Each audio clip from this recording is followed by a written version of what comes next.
It all started with what seemed like an absolutely ridiculous idea that my wife, or rather now ex-wife, had at that time. One evening, she came up to me, her face filled with excitement, and said that one of her friends had told her about an opportunity for us to spend a week at a ranch. Apparently, this friend had connections, and she assured my wife that it could be a unique experience for us.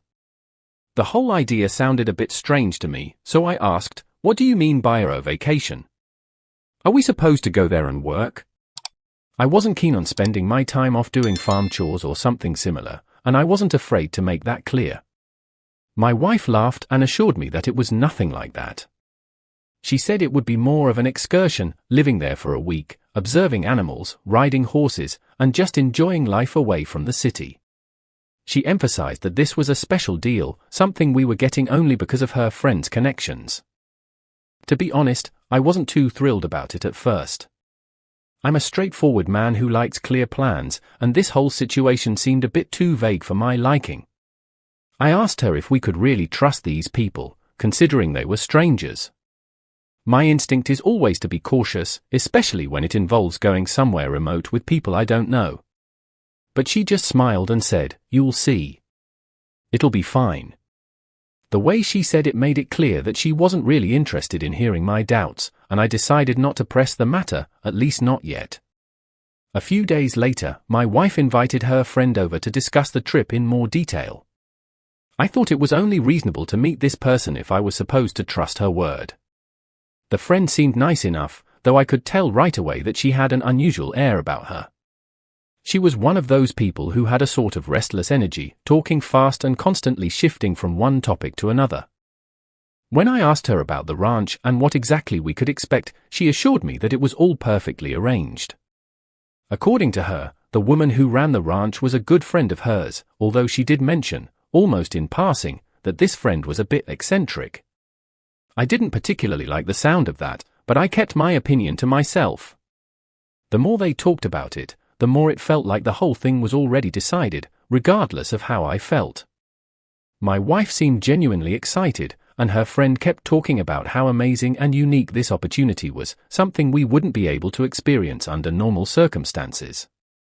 I could tell they were both caught up in the idea, and I wasn't entirely comfortable being the only one raising concerns.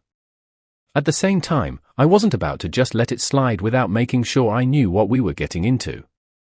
I asked a few more questions, like whether there would be anyone else there or if it was just going to be us. The friend assured me that it would be private, just for us, and that made me a bit more at ease. At least it wouldn't be crowded with strangers. The friend went on to explain more details about how we'd be able to see animals up close, interact with them, and even have the chance to ride horses. She said it would be an experience unlike anything we'd ever done before. I noticed how my wife's eyes lit up at the mention of horseback riding. It seemed to mean a lot to her, and I wasn't one to deny her something she clearly wanted so much. Still, I asked if there was anything we should be worried about. I wanted to make sure we weren't walking into some chaotic situation. The friend waved my concerns away, assuring me that everything would be perfectly organized, and that the ranch was a beautiful, peaceful place. The following days were spent preparing for the trip.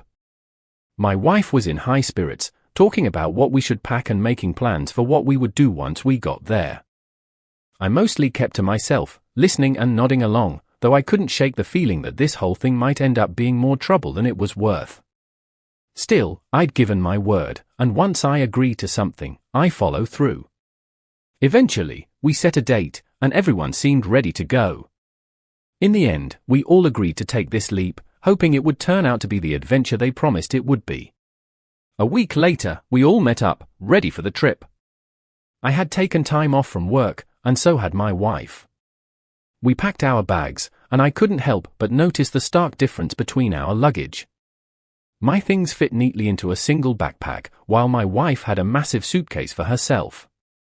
I found it amusing and couldn't resist making a little joke about it. "You do realize we're not heading to a luxury resort, right? It's probably going to be muddy, and everything will stink of animals," I said, trying to keep the tone light. My wife just rolled her eyes and reiterated, for what felt like the 10th time, that we were going there to relax, not to work. I let it go. There wasn't much point in arguing over it. we picked up her friend, who would be joining us, and headed off to the ranch. When we finally arrived, we were greeted by the friend of my wife's friend, the one who worked at the ranch. She wasted no time in showing us to our accommodations. To my surprise, we were taken to what was essentially a barn, a hayloft, to be exact. There were neat little beds set up in the hay, and while it wasn't exactly luxury, I had to admit there was something charming about the simplicity of it. The summer heat was almost overwhelming, but the rustic setting seemed fitting, given where we were. My wife, on the other hand, looked less than impressed. I could see the skepticism on her face, and I decided to lighten the mood. "This is all part of the experience," I told her, trying to sound as enthusiastic as I could. She didn't seem convinced, but at least she didn't argue. After we got settled, our guide, the friend who worked there, took us on a tour of the ranch. She was clearly passionate about the place, and I couldn't help but notice how much she talked about the animals. It wasn't just the usual talk of feeding or caring for them, she spoke of them almost as if they were people. She told us about each horse by name, recounting stories of their behavior and quirks. One particular story caught me off guard. She mentioned that one of the horses had replaced her husband after he passed away. I raised an eyebrow at that, trying to hide my surprise. I couldn't help but wonder what exactly she meant by that. My wife shot me a warning glance, as if to say, "Don't you dare make a comment," so I kept my mouth shut, though my curiosity remained. We continued walking around, seeing the different parts of the ranch, the stables, the pastures, the small garden where they grew vegetables.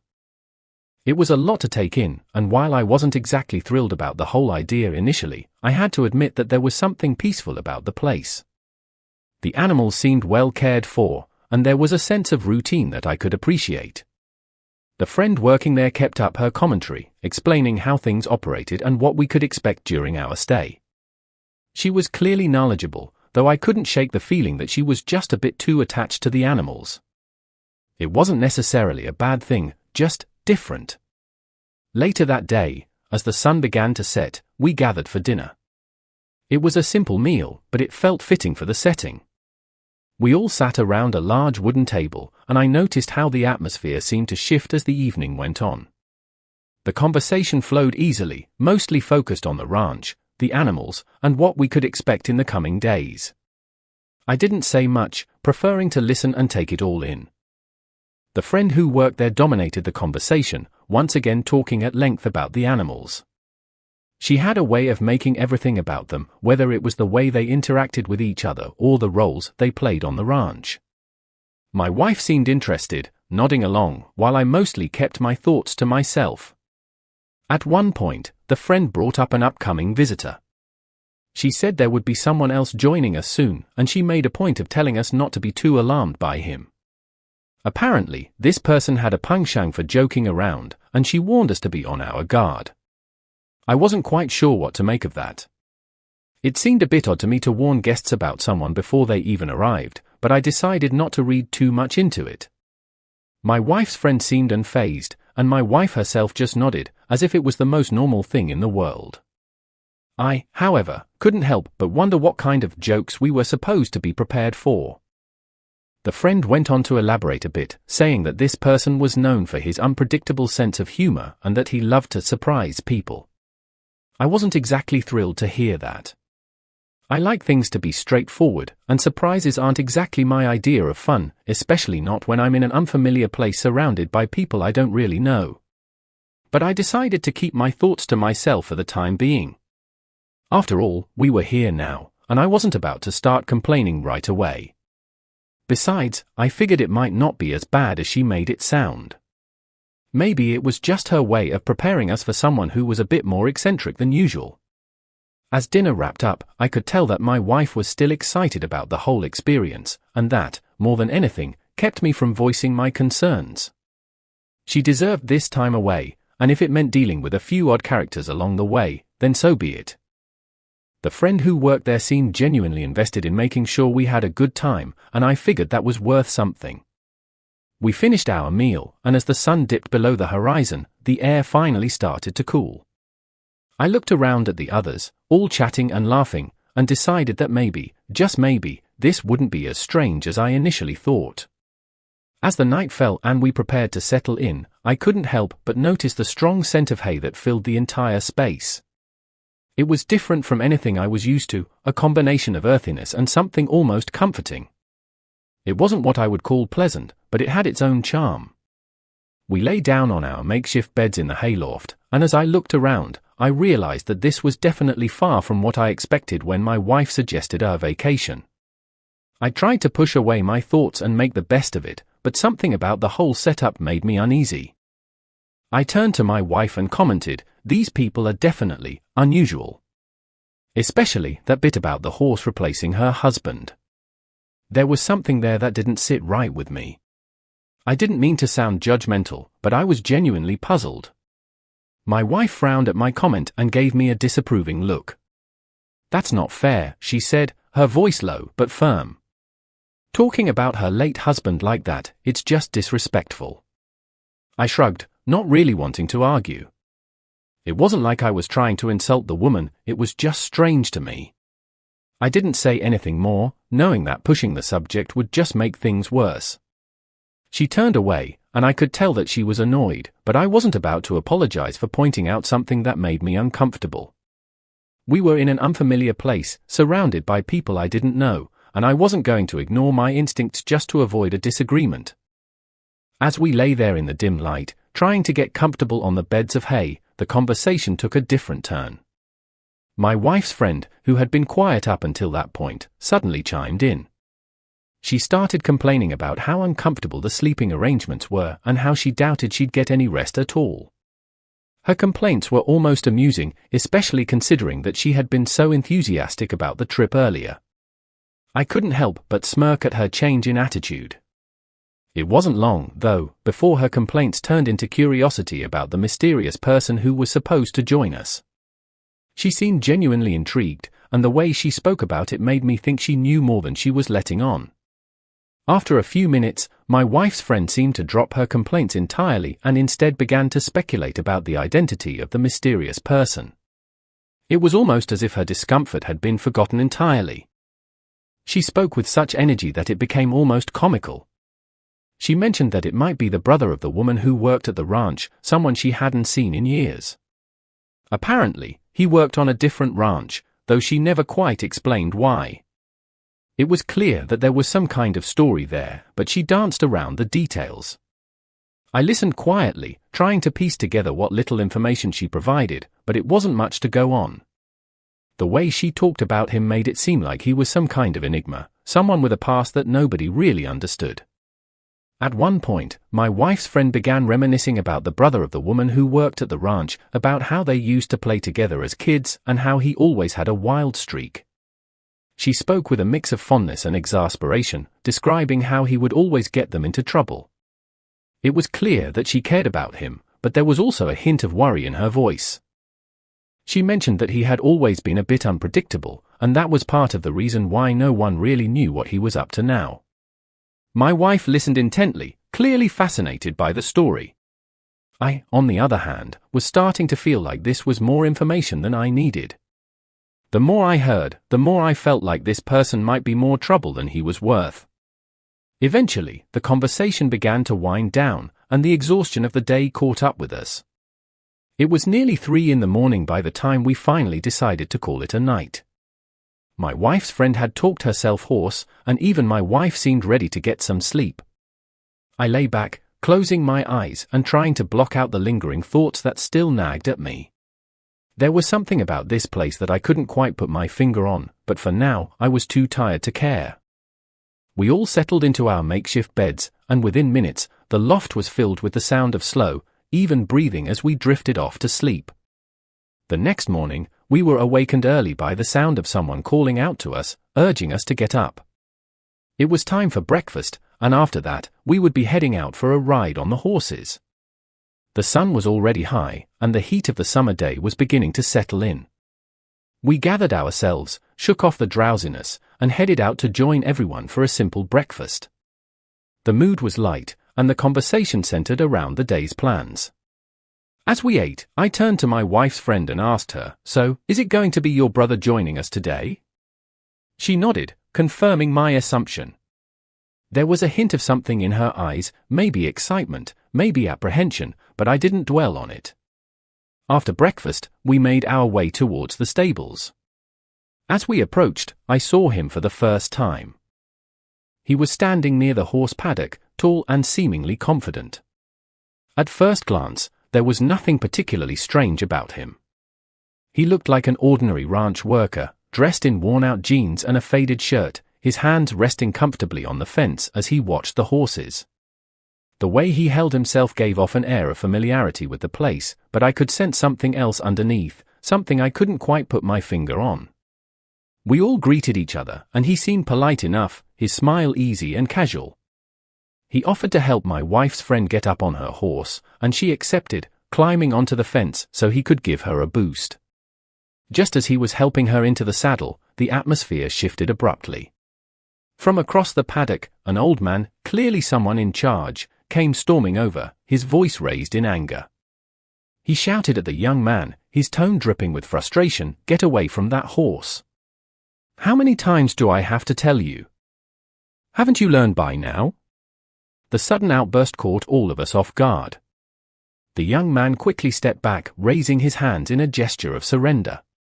He mumbled an apology, his expression a mix of embarrassment and irritation, and then hurried away without another word. The old man, realizing that we were all watching, gave us an awkward nod before turning and leaving as quickly as he'd arrived. The tension in the air lingered, and I could feel the curiosity bubbling inside me. Once the commotion had settled, I asked what that was all about. The young man's sister, the one who worked at the ranch, looked uncomfortable, clearly unsure of how to respond. Before she could say anything, her brother, who had now returned, albeit looking slightly sheepish, spoke up. He explained, in a casual tone that seemed almost rehearsed, that it all stemmed from something that happened when he was younger. Apparently, he had been messaging his then-girlfriend late at night, and she had mentioned wanting to be swept off her feet by a prince on a white horse. In an impulsive attempt to impress her, he had stolen one of the horses from the ranch in the middle of the night. They had gone for a ride, but things hadn't gone as planned. The horse threw them both off, then bolted into the darkness. They had searched for it, but it was never found. His father, furious over the incident, had banned him from being near the horses, which was why he had ended up working at another ranch. The story, while told with a certain light-heartedness, left me with an uneasy feeling. The fact that he had stolen a horse just to impress someone, and then lost it, seemed irresponsible at best. It made me wonder whether there was more to the story, something he wasn't telling us. My wife's friend seemed embarrassed, her gaze fixed on the ground as her brother spoke. The young man, on the other hand, seemed almost proud of his actions, as if it was some grand adventure rather than a mistake that had cost the ranch a valuable animal. I couldn't help but feel a pang of concern as he continued to talk, his tone growing more animated as he described the escapade.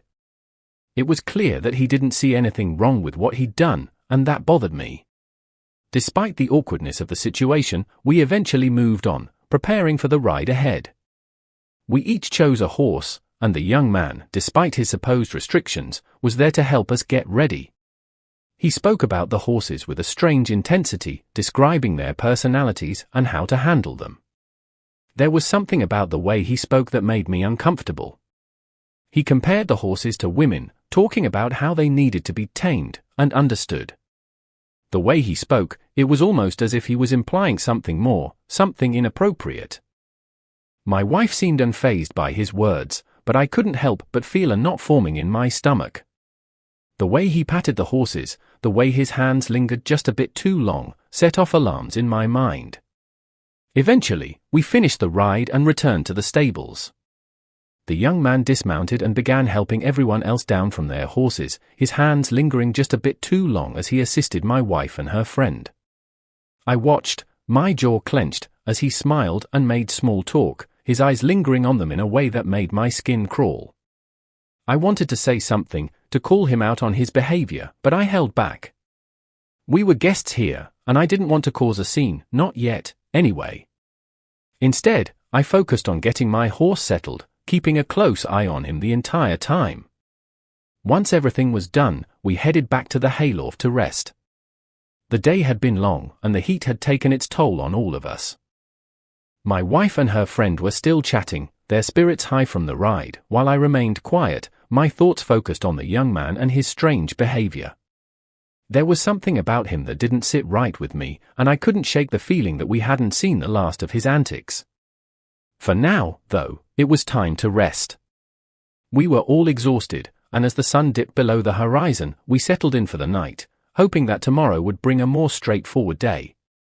After all the riding and the strange interactions, sleep came easily, and soon the hayloft was filled with the soft sounds of people drifting off, the day's events fading into the quiet of the night. It was only the second day, but I could feel that something was off. Later in the afternoon, I brought up the subject of that young man again. There was something about him that just didn't sit well with me.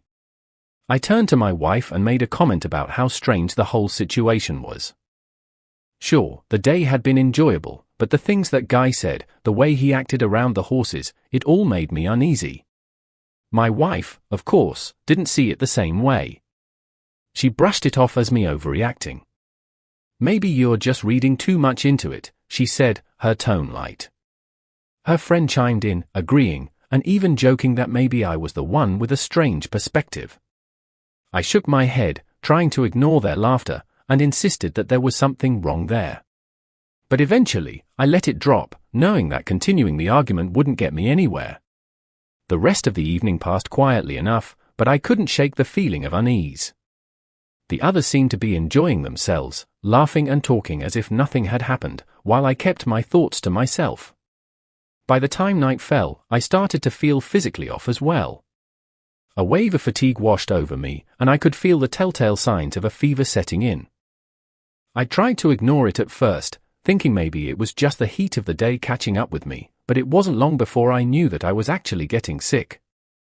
My wife noticed my discomfort and asked if I was okay, and I reluctantly admitted that I wasn't feeling great. They suggested that maybe I should head back home if I was feeling unwell. It wasn't the worst idea, but there was no way I was going to leave them here alone. Not with that guy hanging around. I told them as much, saying, "No, I'll stay. I brought you here, and I'll make sure to get you back." My wife gave me a skeptical look but didn't push the matter any further. I could see that she was concerned, but she knew me well enough to understand that I wasn't going to change my mind. So, I stayed put, trying to rest and hoping that whatever this was would pass quickly. The last thing I wanted was to spend the rest of this trip laid up and useless. Later in the evening, the woman who worked at the ranch came by to check on me. She took one look at me and said I needed something to help bring down the fever. She disappeared for a few minutes and came back with a mug of something steaming. She handed it to me and said it was tea with goat fat. I looked at the mug skeptically, the oily surface shimmering in the dim light. She insisted it was an old remedy that would help, and I figured I didn't have much to lose, so I took a sip. The taste was as bad as I expected, and it took everything in me not to gag. The others couldn't help but laugh at the face I made, and even I had to admit it was pretty awful. But if it worked, I'd be grateful.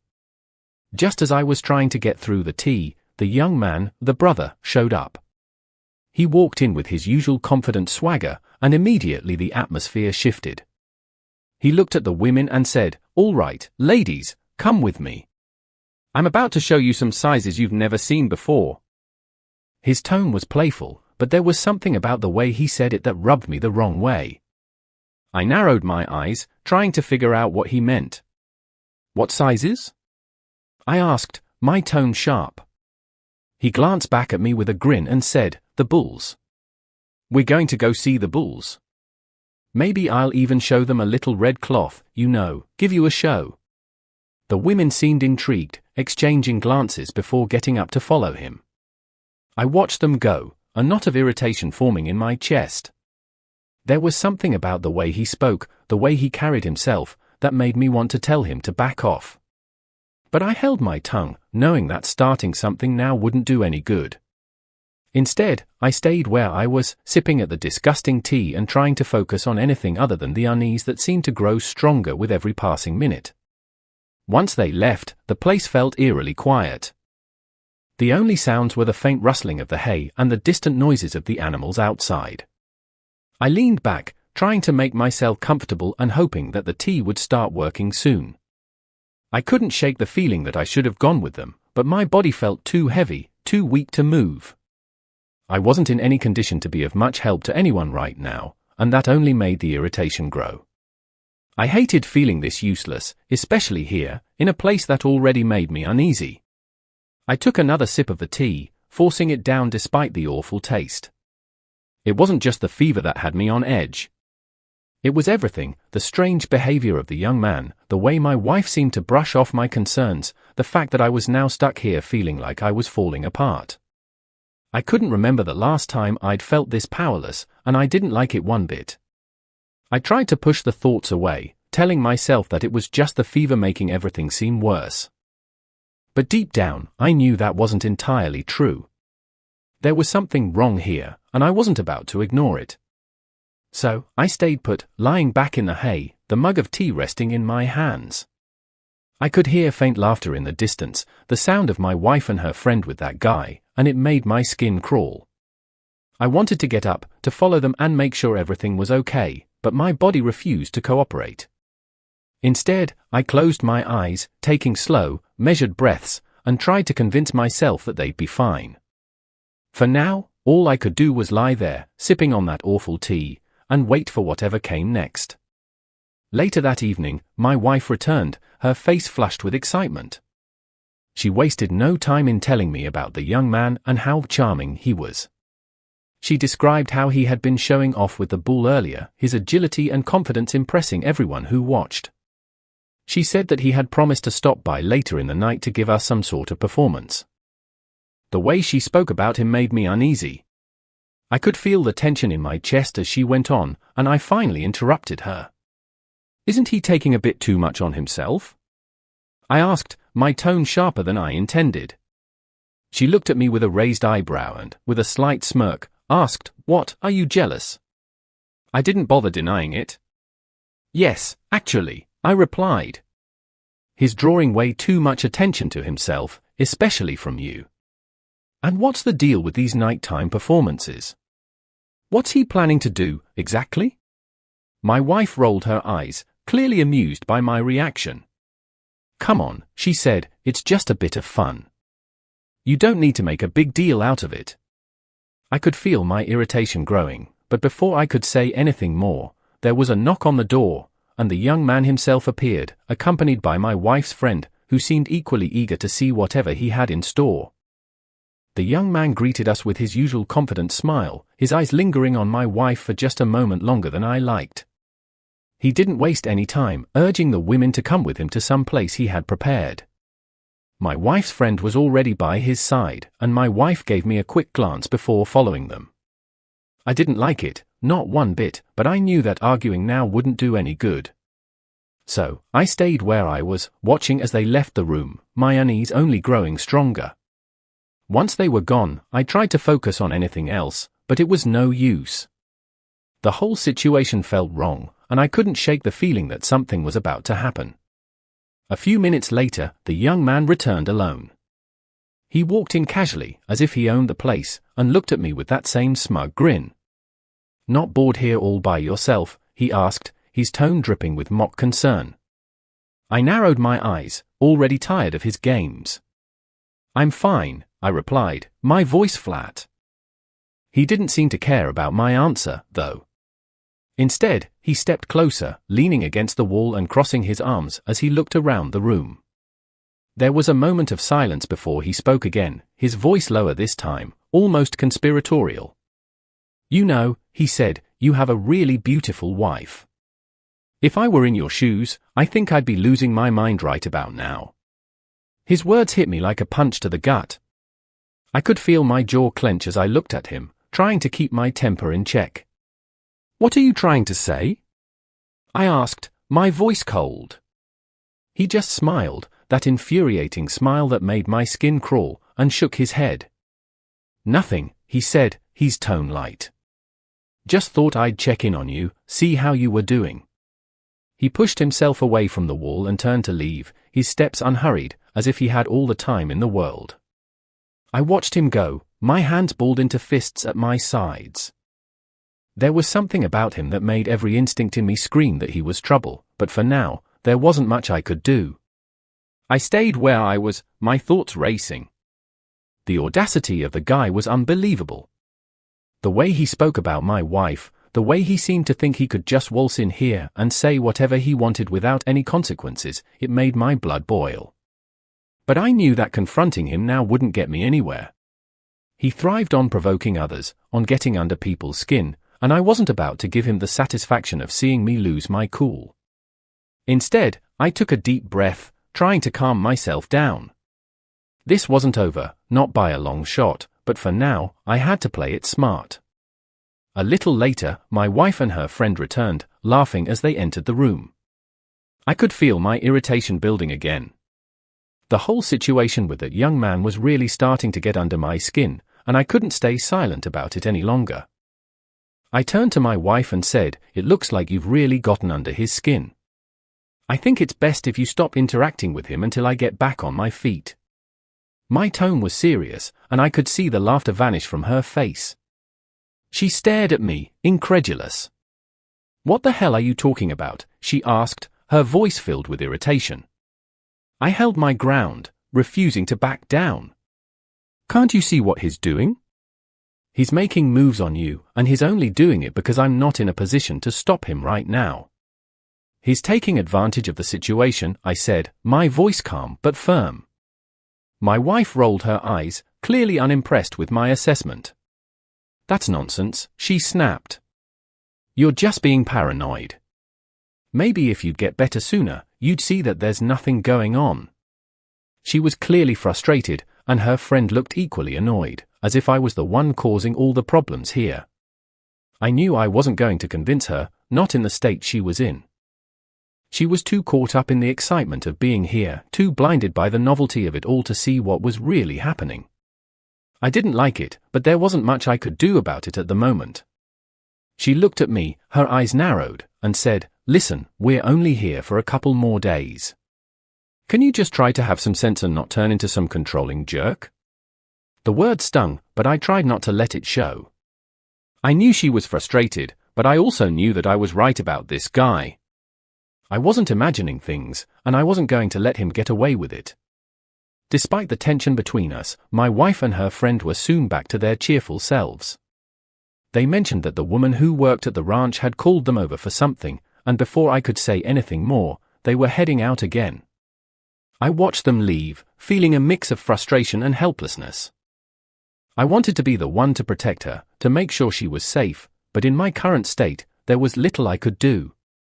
I hated feeling this powerless, and the fact that she didn't seem to take my concerns seriously only made it worse. I could hear their laughter as they walked away, and it grated on my nerves. After they left, the room felt empty and cold. I lay back, staring at the ceiling, trying to make sense of everything. I couldn't shake the feeling that I was right about that young man, that he was playing some kind of game and using my absence to get closer to my wife. The worst part was, I couldn't be there to stop it. I felt trapped, lying there with a fever, unable to act while everything seemed to be falling apart around me. My instincts told me that something was wrong, and I had never been one to ignore my instincts. But for now, all I could do was wait and hope that she would come to her senses before it was too late. Despite everything, I still felt pretty awful. The fever hadn't let up, and my energy was almost non-existent. My body ached, my head throbbed, and I knew that I wasn't going to be able to do much until I recovered. It was a frustrating feeling, knowing that I couldn't act, couldn't protect my wife the way I wanted to. But I wasn't going to give up. I was determined to get through this, to get back on my feet and take control of the situation. For now, though, all I could do was wait, my frustration simmering as I lay there, feeling as if time had come to a standstill. I must have dozed off at some point, the exhaustion finally getting the better of me. My sleep was restless, filled with disjointed images and a sense of unease that never seemed to go away. It wasn't long before I was abruptly awakened by the sound of something heavy hitting the ground below. I opened my eyes, my heart pounding, and instinctively leaned over the edge of the hayloft to see what was going on. What I saw made me freeze. There, lying on the ground, was my wife, still fully clothed, but covered from head to toe in some sort of thick white liquid. The smell hit me almost immediately. It was a pungent mix of alcohol and something else I couldn't quite identify. My mind raced, trying to make sense of what I was seeing. What the hell happened here? I muttered to myself, my gut churning with unease. I made my way to the stables, each step feeling heavier than the last. The closer I got, the clearer the noises became, laughter, whispers, the unmistakable sounds of something intimate. I pushed open the door just a crack, peering inside, and what I saw made my stomach turn. There, in the dim light of the stable, was the young man, the brother, with my wife's friend. They were tangled together, their movements shameless, and as if that wasn't enough, they were both reaching out, touching one of the horses, their hands moving over its body in a way that made my blood run cold. It was twisted, something out of a nightmare, and I felt a wave of nausea wash over me. For a moment, I couldn't move. I was rooted to the spot, my mind struggling to process what I was seeing. Then, almost mechanically, I reached for my phone. I didn't know what else to do. I needed proof, something to show that this wasn't just some fever-induced hallucination. My hands were shaking as I hit the record button, the screen lighting up as I captured every sickening detail. The young man's laughter, the way they moved, the way they touched the horse, it was all there, recorded in stark, undeniable clarity. I felt a mix of rage and disbelief, my heart pounding in my ears as I stood there, hidden in the shadows, watching. I don't know how long I stood there, my phone held up, my body tense. It felt like an eternity, each second stretching on as I watched them. Finally, when I had seen enough, I stopped the recording and slipped away, my stomach churning with disgust. I needed to get back to my wife, to figure out what had happened to her. I retraced my steps, my mind racing, the images from the stable replaying over and over again. The further I got from the stables, the angrier I became. This was beyond anything I could have imagined, and I knew that there was no going back from this. Whatever was happening here, it was far worse than I had thought. When I returned to where my wife was lying, she hadn't moved. She was still covered in that thick, white liquid, the smell of alcohol clinging to her like a cloud. I knelt beside her again, my eyes scanning her body for any sign of injury, anything that could explain what had happened. It was then that I noticed her phone, half buried beneath her arm. I reached for it, my fingers trembling as I unlocked the screen. What I found made my heart drop. There were videos of her, of that young man, of the others. It was all there, the evidence of what had been happening behind my back. I felt a cold fury settle in my chest, my vision blurring as I scrolled through the footage, each clip worse than the last. With shaking hands, I sent the videos to my own phone, making sure I had a copy of everything. I knew what I had to do, and there was no time to waste. I stood up, looking down at my wife for a moment, my mind racing. The person I thought I knew was gone, replaced by someone I couldn't even begin to understand. I turned away, grabbing my backpack with my belongings and heading for the car. I wasn't going to stay here another second. I left her there, lying on the ground, and I left her friend as well. There was no explanation, no goodbye, I was done. I drove away, the anger and betrayal swirling inside me, the road ahead blurry as I tried to make sense of everything that had happened. The drive home felt like it took forever, but at the same time, I couldn't even remember most of it. My mind was a haze of emotions, anger, disgust, disbelief. I kept replaying the images in my head, the videos, the things I had seen. By the time I got home, I knew what I had to do. I wasn't going to let her back into my life, not after everything she had done. I walked into the house and immediately started gathering everything I could. I collected all the cash I had hidden away, all the emergency savings, and transferred the rest of the money from our joint accounts to my personal one. There was no way I was leaving anything for her. Once I had secured the money, I went to the garage and found the old set of locks I had kept from when we first moved in. It was late, but I didn't care. I spent the next few hours replacing every lock in the house. The front door, the back door, even the windows. I wasn't going to take any chances. By the time I was finished, it was well past midnight, and I was exhausted. But it didn't matter. I had done what needed to be done. I took the new keys, put them in my pocket, and locked the door behind me. This was my house now, she had no place here anymore. Morning came sooner than I expected, and with it came the inevitable. My wife showed up, banging on the door, her voice loud and demanding. I could hear her through the door, shouting my name, asking what the hell I was doing and why I had left her there. I ignored her at first, my heart pounding in my chest as I listened to her pounding on the door. She called my phone, and I let it ring a few times before finally picking up. "What are you doing?" "Let me in," she shouted, her voice filled with anger and confusion. I took a deep breath, trying to keep my voice steady. "There's going to be a surprise for you," I said, my words clipped. And with that, I hung up, walking to the bedroom to gather her things. I didn't hold back. I grabbed all of her clothes, her shoes, everything she had left in the house, and started throwing it out the window. Piece by piece, I tossed it all onto the lawn, the pile growing as I worked. I could hear her outside, her voice rising as she realized what I was doing. She started screaming, demanding that I stop, but I didn't listen. This was my way of showing her that I was done, that there was no coming back from what she had done. She had made her choices, and now she was going to live with the consequences. I kept going until there was nothing left of hers inside the house, my anger fueling every movement. Suddenly, I heard a loud crash from the back of the house. I rushed to see what had happened, my heart pounding. She had taken a stone and shattered the glass of the back door, forcing her way inside. I stood there, stunned for a moment as she stumbled through the door, her eyes wild with anger. "What the hell are you doing?" she screamed, her voice echoing through the house. I could hardly believe what I was seeing. She had actually broken into the house, as if she still had any right to be here. My shock quickly turned to anger, and I stepped forward, my voice cold. "How dare you?" I said, my hands trembling. "After everything you've done, you think you can just come back here?" She looked at me, her expression shifting from anger to something else, something almost like fear. "What are you talking about?" she demanded, her voice cracking. I took out my phone, opening the videos, and held it up for her to see. "I saw everything," I said, my voice low. "I know what you did. I saw you with him, with the others. I know what you've been doing behind my back." Her face went pale, her eyes widening as she looked at the screen. For a moment, there was silence, the reality of the situation sinking in.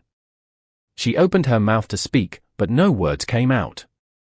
I could see the panic in her eyes, the realization that there was no way out of this. I stepped closer, my voice steady as I spoke. "You're done here. Get out. I don't want to see you again." She tried to protest, her voice shaky, but I wasn't listening. I pointed to the door, my anger boiling over. "Get out," I repeated, my voice louder this time. "We're done. I'm filing for divorce, and I don't want you anywhere near me or this house again." She looked at me, her eyes filling with tears, but I didn't care. There was no sympathy left in me, no forgiveness. She had crossed a line, and there was no going back. I watched as she turned, stumbling towards the door, her shoulders slumped. I followed her, making sure she left, and as the door closed behind her, I felt a sense of finality. It was over. She was gone, and I was finally free. Later, I found myself in the courtroom, facing what was left of the relationship that had fallen apart so violently.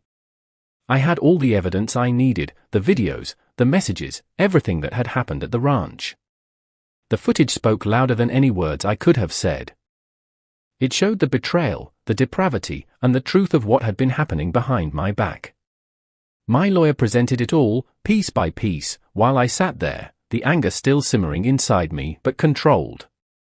I watched my wife as the reality of her actions was laid out in front of everyone.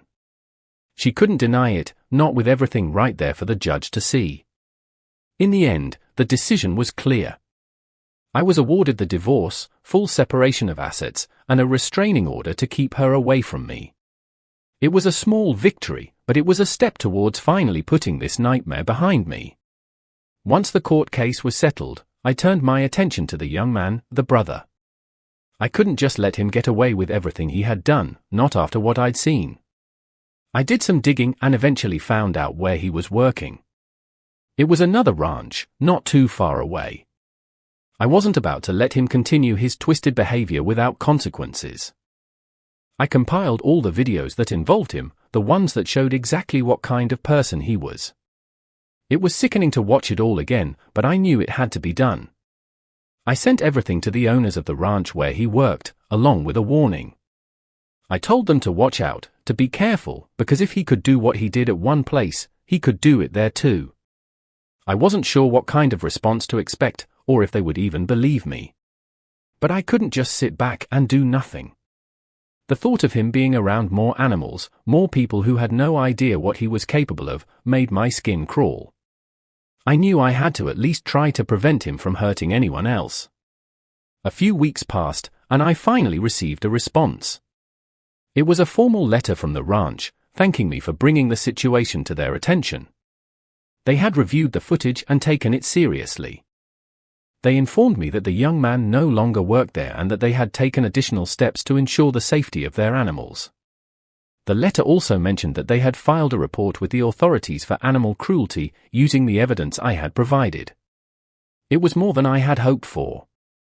It meant that there was a chance he would finally face some real consequences for his actions, that he wouldn't be able to just move on to another place and continue what he was doing. It was a small measure of justice, but it felt like a weight had been lifted off my shoulders. Knowing that he wouldn't be able to harm any more animals, at least not without repercussions, gave me some sense of closure. I knew that this whole ordeal wasn't something I would forget anytime soon.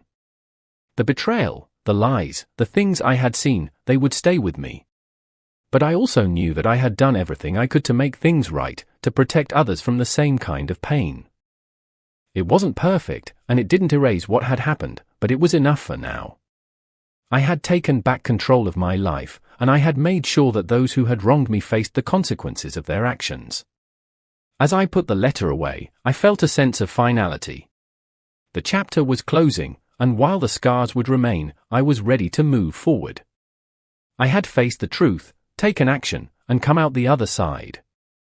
The people who had hurt me were no longer a part of my life, and I intended to keep it that way. For the first time in what felt like forever, I felt like I could finally breathe again, free from the lies, the betrayal, and the darkness that had consumed my life for far too long.